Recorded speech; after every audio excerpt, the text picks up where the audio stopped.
최원영의 책갈피 96번째 시간입니다. 오늘은 시련은 미래가 보내주는 선물이란 제목으로 생각을 나누겠습니다. 나는 긍정적인 성향이 강할까? 아니면 부정적인 성향이 강할까? 이 질문에 답하려면 어떤 부정적인 상황과 마주하셨을 때 내가 어떤 태도로 임하고 있느냐, 이것을 살펴보면 쉽게 알 수가 있습니다. 어떤 고약한 문제에 부딪혔을 때 부정적인 사람들은 불만과 불평을 먼저 토로하고 그 문제의 원인을 주로 다른 사람 탓이나 환경 탓을 하곤 합니다. 그러나 여러분처럼 긍정적인 사람들은 그 문제 해결에 먼저 관심을 두죠. 즉, 내가 어떻게 해야 이 문제를 해결할 수 있을까? 이 점을 먼저 생각한다는 겁니다. 인터넷에서 찾은 두 가지 사례에서도 어떤 시선으로 우리가 문제를 대해야 행복할 수 있는지를 배울 수 있습니다. 첫 사례는 여러분이 많이 들어보신 이야기일 겁니다. 두 남자가 여행을 오래 한 탓에 배가 무척 고팠다. 어떤 방에 들어가니 맛있는 과일이 천장으로부터 늘어져 있다. 한 남자는 과일을 먹고 싶어도 저것이 너무 높은 곳에 있으므로 나는 어쩔 수가 없겠구나, 이렇게 체념한다. 다른 한 남자는 어지간히 맛있는 것 같군. 난 저걸 꼭 먹어야겠어.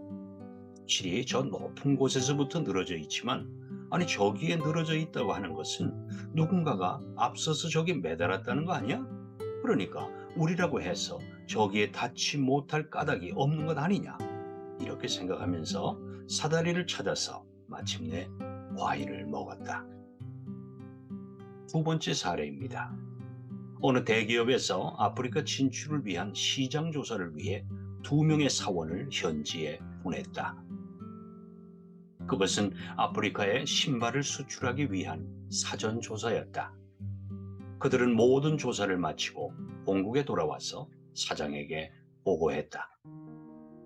한 사람은 아프리카 사람들은요, 한 사람도 신발을 신은 사람이 없더군요. 그러니 무한한 시장성을 갖고 있습니다.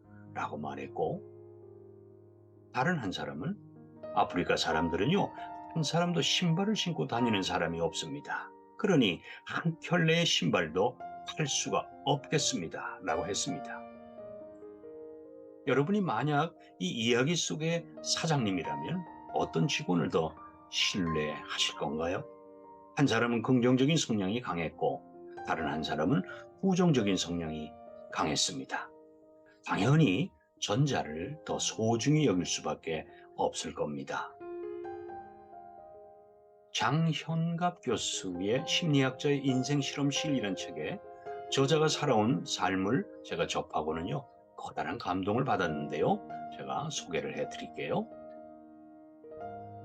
세계 3대 인명사전에 이름을 올리면서 서울대학교 심리학과 교수를 역임한 저자는 자신의 어린 시절을 외톨이, 공부만 잘하던 왕따로 표현한다.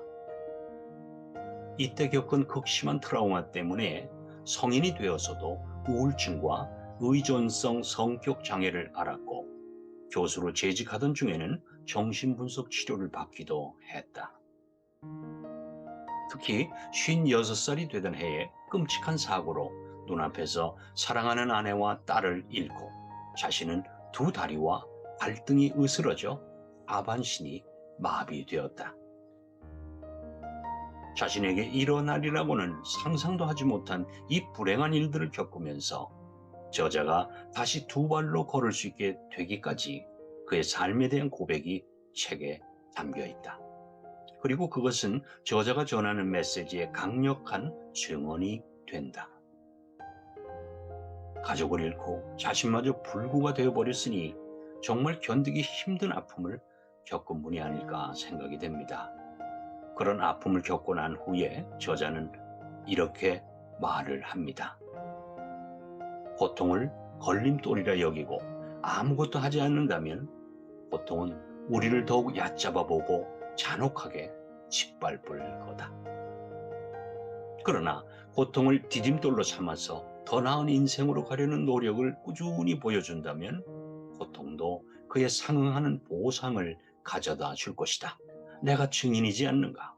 시련은 이렇게 미래가 보내주는 선물이다. 맞습니다. 저자의 말씀처럼 시련은 미래가 보내주는 선물입니다. 자신의 그런 시련을 극복한 저자가 어떻게 힘들어하고 방황하는 마음을 훈련시켜야 하는지 그 방법도 알려줍니다. 이런 마음 훈련이 여러분들에게도 도움이 됐으면 좋겠습니다.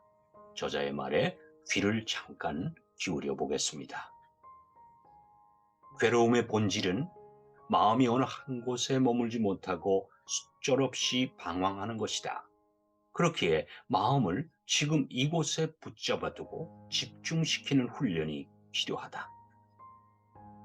그렇지 않으면 마음은 본능적으로 과거로 달려가서 불쾌한 기억들을 끄집어 오거나 미래로 달려가 실제 하지도 않는 것에 대한 불안감에 사로잡힌다. 나아가 행복은 어쩌면 스스로 행복하다고 여길 때 정말로 행복해지는 자기 암시일 뿐이다. 좋은 기억만 간직하고 선한 행동을 반복하다 보면 몸 안에 신경을 이루는 뉴런도 감동한다. 힘들어하는 마음을 지금 이곳에 붙잡아두고 집중해야 한다는 것은 무슨 뜻일까요? 먼저 그 힘들어하는 마음을 있는 그대로 바라보는 것, 즉 인정하는 겁니다. 이것은 지금 내가 처한 고약한 상황을 있는 그대로 인정한다는 말과도 같은 말입니다. 이렇게 어떤 상황이나 지금의 불편한 마음을 인정하고 조금만 시간이 흘러가면 우리들의 마음은 천천히 진정됩니다. 그때부터는 어차피 나에게 닥친 그 아픈 상황에서 내가 도대체 무엇을 배울 수 있을까? 다시 말씀드리면 그 상황이 나에게 어떤 의미와 가치를 줄 수 있는지를 생각해 보는 겁니다. 이런 사고의 흐름이 곧 긍정적인 성향이 강한 사람들이 가진 사고의 패턴입니다. 그런 사고의 과정에서 깨달은 것을 현실에 적용하면서 나를 변화시키기만 한다면 우리들의 미래에는 기적 같은 일들이 기다리고 있을 겁니다. 그런 기적이 여러분 모두에게 일어나기를 간곡히 기도합니다. 네, 최원영의 책갈피 96번째 시간. 시련은 미래가 보내주는 선물이다 라는 제목으로 생각을 나누어 보았습니다. 여러분 감사합니다. 다음 주 월요일까지 건강 잘 지키시고요. 반갑게 뵙겠습니다. 고맙습니다, 여러분.